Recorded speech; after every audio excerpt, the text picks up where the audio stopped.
Fuente, médica especialista en cirugía de abdomen de salud.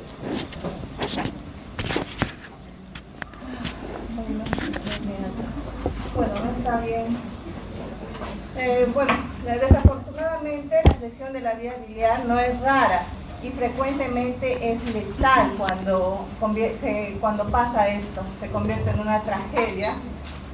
Generalmente es por alteraciones anatómicas que puedan ver o por falta de aprendizaje.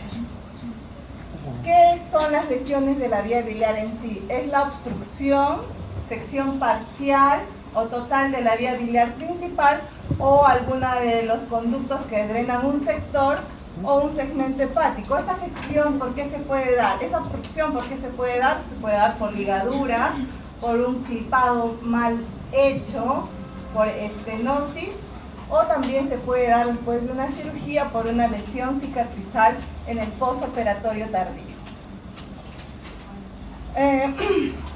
Las lesiones de la vía biliar, la incidencia después de una colecistectomía es baja en realidad, es de 0.2 a 0.7%, en las colecistectomías laparoscópicas es de 0.5 a 0.87%. Cuando se introdujo la cirugía laparoscópica en el año 1990, se vio que estas lesiones se incrementaron. ¿Por qué? Porque es más difícil manejar las variantes anatómicas o las posibles lesiones que podamos tener en cirugía laparoscópica que en cirugía abierta.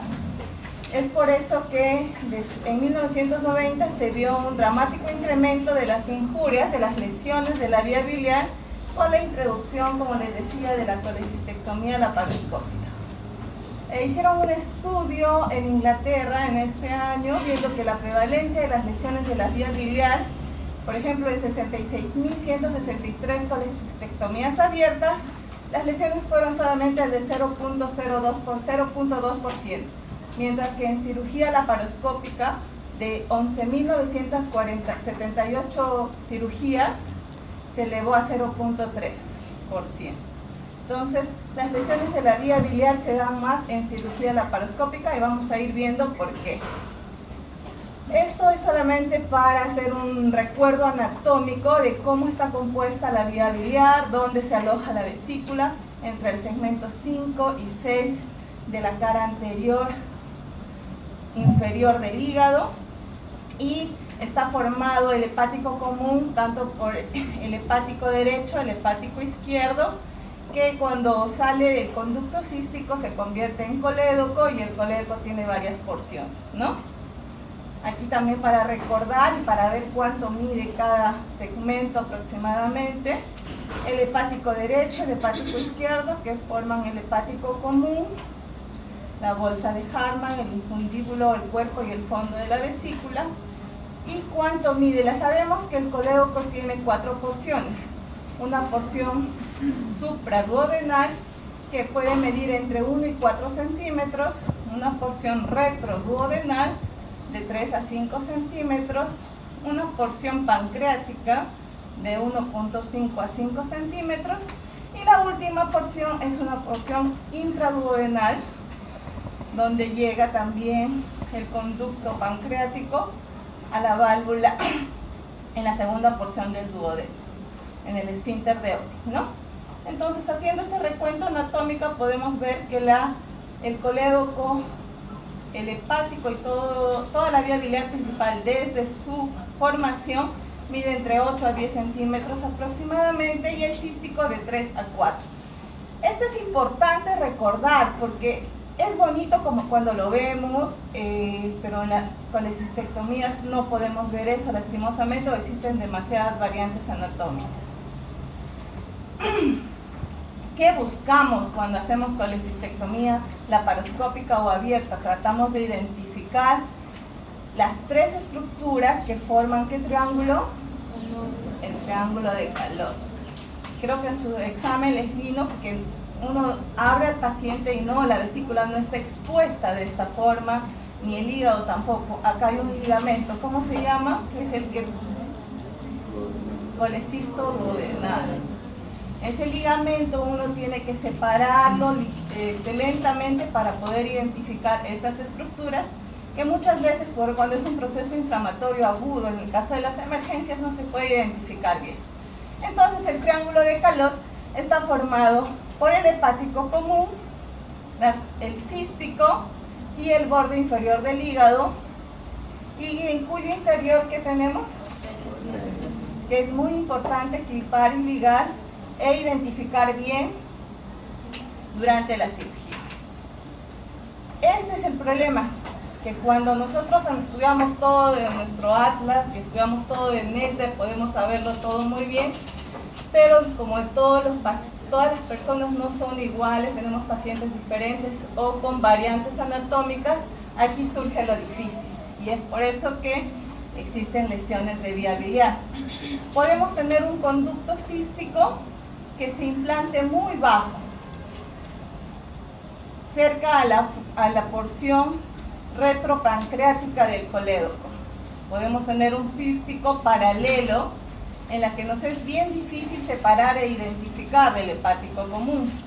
O podemos tener un conducto cístico que ni bien se forma el conducto hepático, sale para formar la vesícula.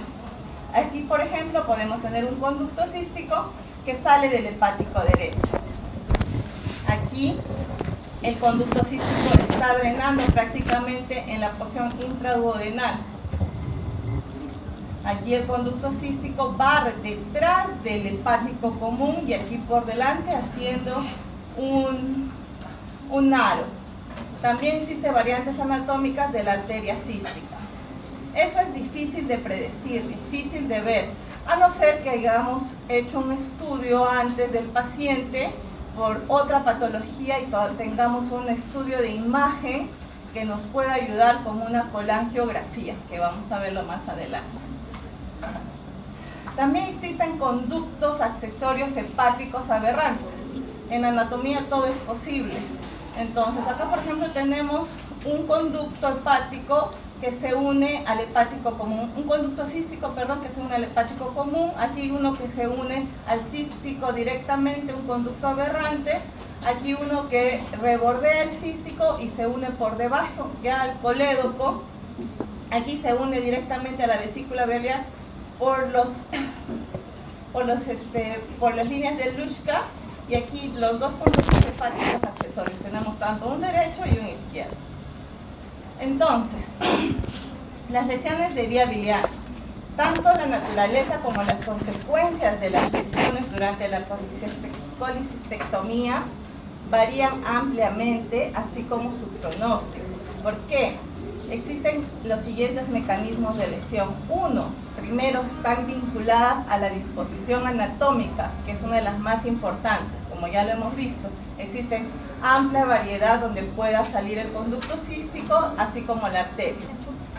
Dos, condicionadas a la patología local del momento. Y tres, factores técnicos puros y por lo tanto dependientes del cirujano, en realidad del entrenamiento del cirujano.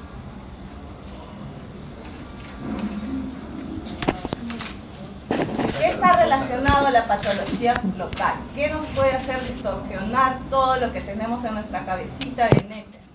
Una colecistitis aguda que enmascara las estructuras biliares, así como las vasculares. Pacientes que tienen dolor en el hipocondrio derecho y que les dicen que no tienen nada, se toman analgésicos, se ponen diclofenaco 2-3 días y llegan a la emergencia del hospital realmente con una pared vesicular de 4 o 5 milímetros. Por encima de esto ya está totalmente distorsionada la anatomía. También hay pacientes con una vesícula escleroatrófica, o sea, prácticamente no se nota la vesícula. Uno de ellos también es el síndrome Mirici, ¿se acuerdan? ¿Qué consiste el síndrome Mirici? La vesícula crece mucho que estoy de acuerdo. Existen varios tipos, ¿no? Entonces, cuando nos altera la anatomía del colédoco por compresión extrínseca o forma una fístula en sí. También puede haber hemorragia local por pacientes que pueden ser anticoagulados, porque está muy friable en el lecho vesicular. fístulas colecisto-digestivas, pacientes con cirrosis hepática donde sangran demasiado e hipertensión portal.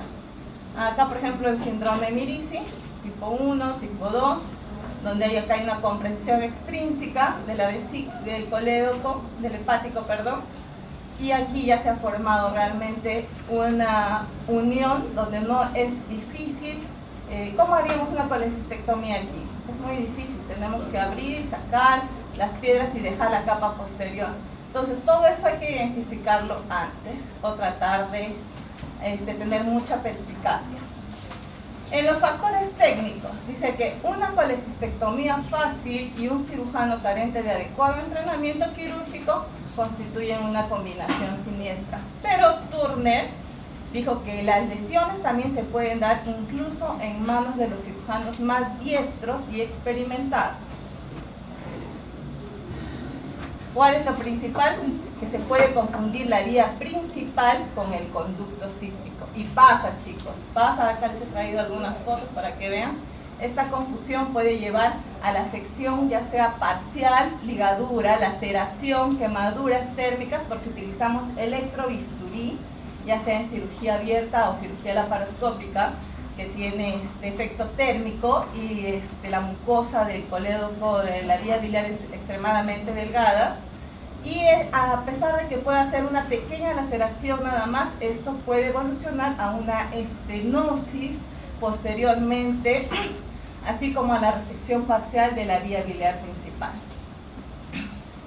Dentro de los factores técnicos se ha identificado en muchos estudios que lo principal se da por se coge la vesícula a nivel del infundíbulo para tratar de identificar el conducto cístico, y hay una presión extrema que hace de que nosotros confundamos esto de aquí, el cístico con el hepático, y terminemos ligando el hepático. Por ejemplo, aquí tenemos el hepático, el colédoco y el cístico y la arteria cística.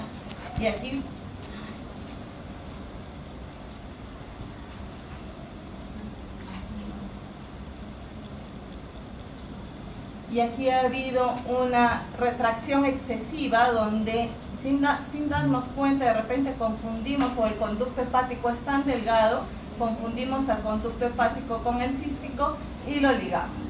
Y tenemos una laceración, una resección profusa de la vía biliar principal. O aquí creemos que estamos ligando el infundíbulo y agarramos con todo el clip el hepático común, tanto con el colédoco, y también hay una laceración profusa. La quemadura de la vía biliar principal con electrobisturí, como les decía, es otra de las lesiones comunes. El uso inadecuado del electrocauterio durante la disección del triángulo de calor, y una quemadura del hepatocolédoco puede manifestarse inmediatamente por una fuga biliar o necrosis con peritonitis, porque el tejido ha quedado desvascularizado, o también por isquemia meses después de la cirugía. Con la cirugía laparoscópica, como les decía, hay un incremento de las lesiones por la inexperiencia del cirujano, sobre todo por el periodo de aprendizaje que tiene esta técnica. Aquí se ha hecho un estudio también donde se ha visto que la máxima incidencia de las lesiones se da dentro de las primeras 15 colecistectomías laparoscópicas durante el entrenamiento del cirujano. Esto representa un 2.2% aproximadamente del general, para descender a un mínimo en el número. Cuando ya uno hace 50 colecistectomías, la tasa de incidencia es de 0.1%. Acá tenemos un cuadrito donde han hecho ese estudio. Obviamente, como cualquier cirugía de entrenamiento, mientras las primeras que hagas van a tener más lesiones a comparación de las subsiguientes, ¿no? Entonces, si algún día les da colecistectomía, traten de operarse con un cirujano experimentado. Bueno, vamos a ver entonces las clasificaciones de las lesiones que se puede dar en colecistectomía, en lesiones de vía biliar. Tenemos la clasificación de Bismuth, que es una clasificación bastante usada, bastante práctica. ¿Qué dice Bismuth? Dice: el tipo 1 es cuando la lesión se da a más de 2 centímetros de la confluencia de los hepáticos. Tenemos 2 centímetros para poder hacer una anastomosis del tipo que nosotros queramos, y ya les voy a explicar más adelante. 2 centímetros es bastante y nos permite hacer una buena anastomosis. Una más complicada es el tipo 2, donde sea menos de 2 centímetros la lesión, la sección parcial o total del colédoco del hepático se da menos de 2 centímetros de la confluencia de los hepáticos. La 3 coincide con la confluencia de los hepáticos. Prácticamente nos hemos llevado todo el hepático y solamente tenemos el hepático derecho y el izquierdo, ¿no? En la 4 ya existe una destrucción de la confluencia. Hemos seccionado, cortado esto también. Y bueno, en la 5 es una parte donde hay una rama hepática derecha con el colédoco, perdón. Afección de la rama hepática derecha o con el colédoco. La otra clasificación que incluye la de Bismuth es la clasificación de Stamberg. También bastante utilizada, también la conocen como la clasificación de Stamberg-Bismuth, porque en la clasificación tipo E es lo mismo que Bismuth. Esta que dice que la clasificación tipo A, esta de acá, hay fuga del conducto cístico o de pequeños conductos biliares del lecho hepático. O sea, ha habido una laceración y por ahí está fugando bilis. Es la tipo A, la más leve, la que se puede solucionar de repente en el intraoperatorio colocando un tubo de Kerr nada más. En el tipo B hay una oclusión del conducto hepático derecho aberrante. En el tipo C hay una sección sin ligadura del conducto hepático derecho, hay drenaje. En el tipo E, la sección lateral de la vía biliar principal. Esta es la más complicada, porque aquí tendríamos que ver si hacemos la anastomosis o hacemos una hepatoyeyunostomía, hepatoduodenostomía. Y la tipo E es la clasificación de Bismuth, como les decía, en sus variantes, ¿no? A 2 centímetros, a menos de 2 centímetros, en la confluencia de los hepáticos o con la lesión de ambos hepáticos. Esta es una clasificación poco usada, pero de repente que describe un poco mejor las lesiones de la vía biliar. En la tipo 1 hay una incisión o transección incompleta del colédoco. Aquí vemos. Se ha clipado el cístico, se ha clipado la arteria cística, pero por ahí no hemos apuntado bien, ha pasado algo y hemos lacerado incompletamente el colédoco. En el tipo 2, el daño lateral al conducto hepático común por cauterio o clip. El hepático común aquí arriba por encima del cístico y le hemos puesto un clip que abarca casi el 80% de su circunferencia, entonces no va a drenar lo que tiene que drenar de los conductos hepático derecho e izquierdo. En el tipo 3 hay una transección completa del colédoco del hepático común. Se ha perdido totalmente el tejido y hay que hacer una anastomosis. Y en el tipo 4 hay daño del hepático derecho o daño del accesorio, que es más difícil de reparar, ¿no? Porque ya son vías que vienen a ser intrahepáticas. Amsterdam, que utiliza varios criterios para describir varias patologías, también ha clasificado la severidad de las lesiones vías biliares en 4 tipos. El A, cuando la fuga biliar por el cístico o los canales de Luska, la más leve. B, lesión biliar mayor con fuga, con o sin estenosis biliar. La clasificación C, estenosis de la vía biliar sin fuga. Y la más severa, sección completa de la vía biliar con o sin resección.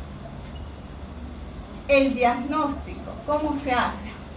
Si es en el acto intraoperatorio y estamos muy avispados y no estamos cansados después de 3 o 4 cirugías o es una cirugía de madrugada, se puede solucionar. Las lesiones de vías biliares principales deben reconocerse durante la vitrectomía y, de ser posible, repararlas en ese momento, lo que nos permite obtener los mejores resultados. El diagnóstico puede realizarse intraoperatoriamente haciendo ¿qué? Una colangiografía. ¿Ya? Si tú sospechas que tu ayudante por ahí ha movido la pinza o ha jalado o ha electrobisturí, tú le pides el colangiografía, que lo pueden hacer intraoperatoriamente. Y de realizar esto en el postoperatorio, el tratamiento se torna más difícil por el edema, la cicatrización que puede haber y todo esto. Las colangiografías, como les decía, son nuestras fuentes principales de diagnóstico. Se introduce, hay colangiografías transparieto-hepáticas, que nos inyectan solamente una sustancia de contraste a nivel del hígado, agarran una vía biliar intrahepática y se pone la sustancia de contraste y nos pinta todo el árbol, tanto intrahepático como extrahepático. Aquí, por ejemplo, más o menos, esto es vía biliar intrahepática, se puede ver el derecho, el izquierdo, pero acá hay una dilatación.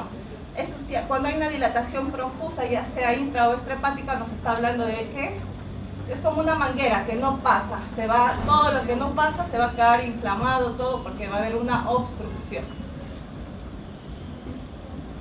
Tanto en el intraoperatorio como en el postoperatorio vamos a encontrar, si hay lesión de la vía biliar, vamos a encontrar bilirragia, así se llama, ¿ya? La fuga de la bilis.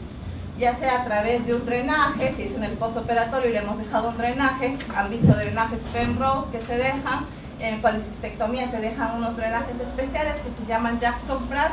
Entonces por ahí si vemos, empezamos a ver una secreción amarillenta biliar, definitivamente hay fuga biliar, pero no se actúa de inmediato si no es abundante, si no produce signos peritoneales, se puede esperar a hacer estudios. Otra cosa es que como empieza a drenar y todo no va a salir por el dren, se acumula dentro del abdomen y ¿qué forma? Forma un bilioma. Este bilioma en un inicio es estéril, pero se puede abscedar y se puede abscedar sobre todo en el subhepático. Un paciente que lo han operado y lo van a ver a los 2-3 días y tiene ictericia postoperatoria, no debe tener ictericia postoperatoria, algo está pasando, algo está obstruyendo que haya una éstasis biliar. Entonces es un paciente con probable lesión de la vía biliar. Pacientes con colangitis recidivantes, pacientes que operamos en enero y vienen en noviembre, diciembre, porque el paciente hace infecciones, hacen colangitis recidivantes, hay una estenosis. Y solo en casos muy prolongados, esta éstasis biliar que va a producir una cirrosis hepática y una hipertensión portal.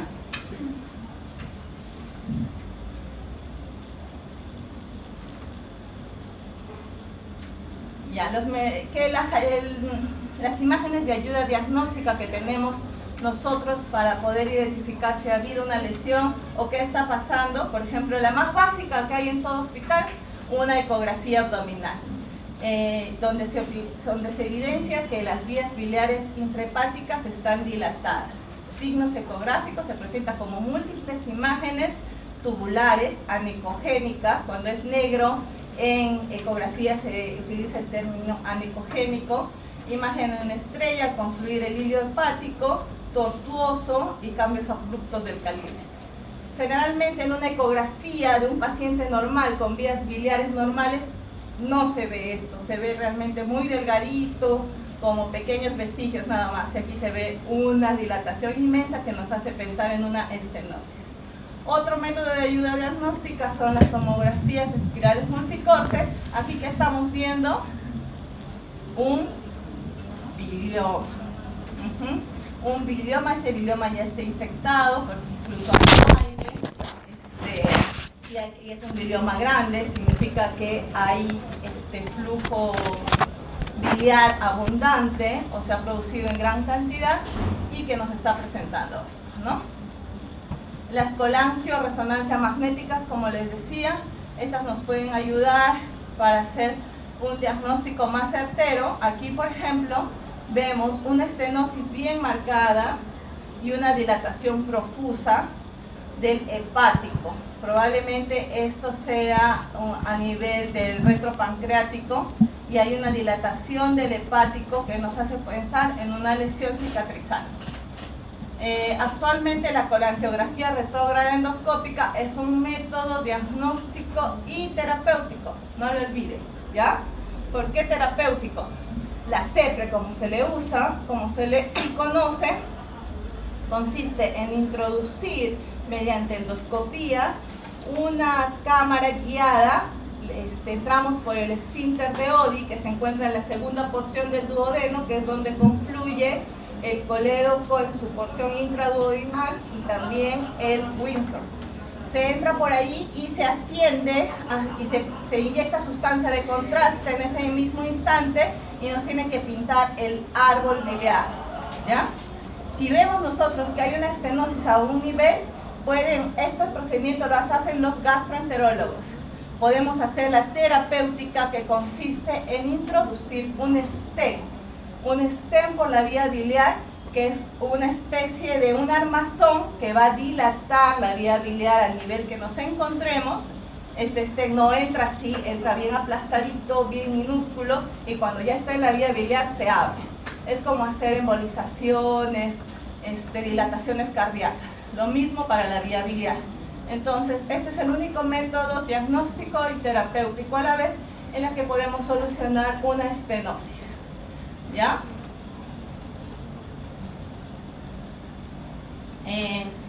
A nivel intraoperatorio, como les decía, podemos hacer colangiografía, podemos hacer una reparación inmediata a cualquier nivel que se haya producido la injuria, porque nos va a dar un mejor pronóstico.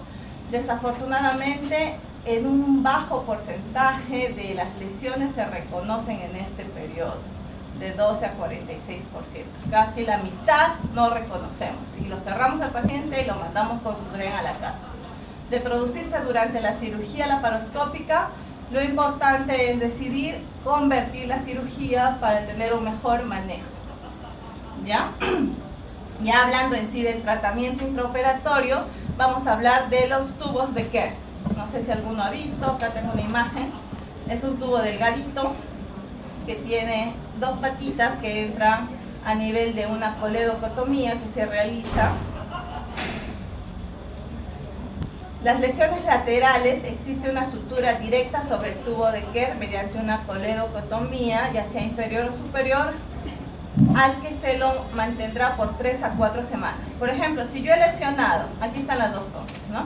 Si yo he lesionado la vía biliar en menos de 180 grados de su circunferencia, o sea, he hecho un hueco, he hecho por fuego o por mi pinza o algo, le introduzco por ese mismo huequito mi drenaje Kerr y pongo puntos a ese mismo nivel, si es menos de 180 grados de la circunferencia del colédoco.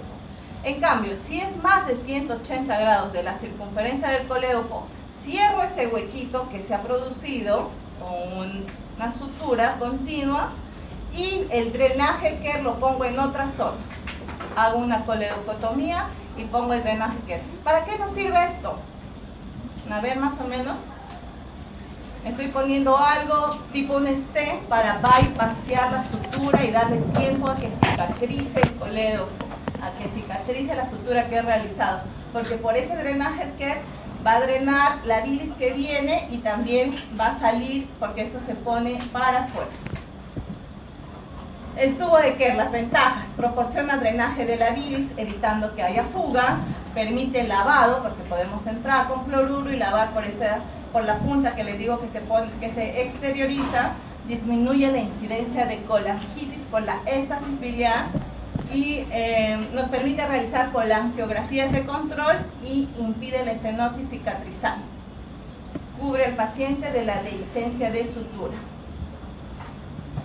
También existe la reparación quirúrgica inmediata por anastomosis término-terminal.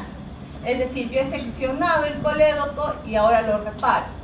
Entonces, puede haber la reparación término-terminal, como en este caso. Se trata de unir, así como han hecho su anastomosis, de igual forma en el colédoco, nada más que el colédoco es un tejido muy friable, muy delgado. Hay que hacer la sutura con hilos 5 ceros aproximadamente y hilos especiales de PDS, ¿ya? Se coloca también el drenaje Kerr, ¿para qué? Para bypassear la sutura y permitir que cicatrice, ¿ya? Esta es una anastomosis colédoco-colédoco. También la reparación quirúrgica, y la mejor y la más usada y la indicada cuando hay lesión de vía biliar, es hacer una anastomosis en Yeder-Roos, que es una anastomosis colédoco-yeyunar. Así como han visto las anastomosis en los otros casos, igual, se eleva la porción del yeyuno, se cierra el muñón que hemos seccionado y se anastomosa directamente el hepático al yeyuno, haciendo una anastomosis. ¿Qué tipo? Término lateral. Esta es la reparación más idónea. ¿Por qué? Porque el yeyuno lo podemos movilizar. Como les decía, la anastomosis mucosa-mucosa en planos, con hilos finos de 4 o 5 ceros y la cara posterior al final. Acá, para entender un poquito mejor lo que es una anastomosis en Y de Roux, 1, 2, 3, ¿ok? Todos. Entonces, secciono entre 1 y 2 y secciono 3. El 2 lo elevo aquí, cierro. El 1 se ha quedado seccionado, no lo cierro, lo pego aproximadamente 80 centímetros de la unión hepato-yeyunar. Y esta es una anastomosis en Y de Roux. ¿Ya? Sigue el tránsito normal del bolo intestinal por el duodeno, llega aquí y aquí drena las vías biliares, el contenido biliar. Esta también es una foto así. Esta es una foto de lo que sí es para elevar el asa yeyunar. Como han hecho en sus conejitos, se identifica qué qué parte vamos a seccionar. Se ligan las arterias de cuarto o tercer orden, se secciona. Ahora hay material que clipa y corta a la vez, como este de aquí, y tenemos las dos asas listas para elevarlas. Y la última, la que casi no se usa, ¿por qué? Porque el duodeno está fijo. En el duodeno drena, en su segunda porción, el conducto de Windsor. Es difícil elevarlo, pero cuando se pueda dar, se hace una anastomosis hepato-duodenal. Los resultados: 90% de éxito en reconstrucción en Y de Roux con hepático-yeyunostomía. En Y de Roux tenemos dos tipos de anastomosis: una hepático-yeyuno y una yeyuno-yeyuno. ¿Ok? ¿Sí? La reparación primaria con una anastomosis término-terminal ha mostrado ser inefectiva. ¿Por qué? Por la tracción que puede haber, porque se puede lacerar. La morbilidad postoperatoria de una reparación biliar es alta, eso hay que tener en cuenta. Hay unas complicaciones hasta en 30%. La morbilidad en una colecistectomía convencional es de 5%, mientras que en una laparoscópica de 7.8%. Bismuth sugiere un seguimiento de 5 a 10 años para saber si realmente hay buenos resultados, y del 12 al 25% presentan siempre una estenosis de la anastomosis bilioentérica. Conclusiones: la lesión biliar es la lesión más grave de la colecistectomía que puede haber. Una técnica quirúrgica cuidadosa, detección temprana, manejo adecuado van a minimizar la morbilidad, y las lesiones reconocidas en el postquirúrgico temprano no requieren reparación inmediata, a no ser que exista signos de peritonitis biliar. Porque como todo en el organismo, si se lacera, si drena, si le damos una buena nutrición, un buen soporte, va a regenerar, va a cerrar. La reconstrucción hepato-yeyunostomía en Y de Roux, como les decía, es la mejor manera de restaurar el flujo biliar. Y la reconstrucción tardía de 6 a 8 semanas está asociada a menores complicaciones que una reparación temprana en el postoperatorio inmediato.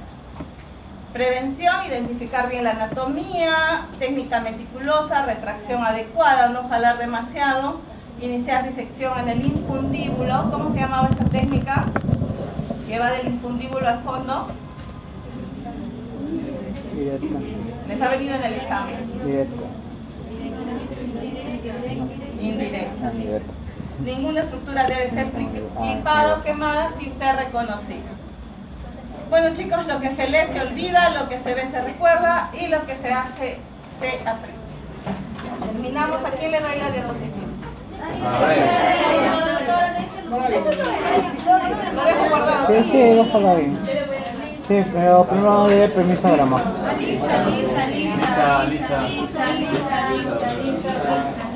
La lista para llevarme, por favor. Ah, no, yo no llevé nada. El doctor se la llevó. Sí, el doctor Es Horacio. eso, yo lo vi que se llevó. Manuel. ¿No tienes otra lista tú, Brian? Porque han hecho sacrificios en Semana Santa.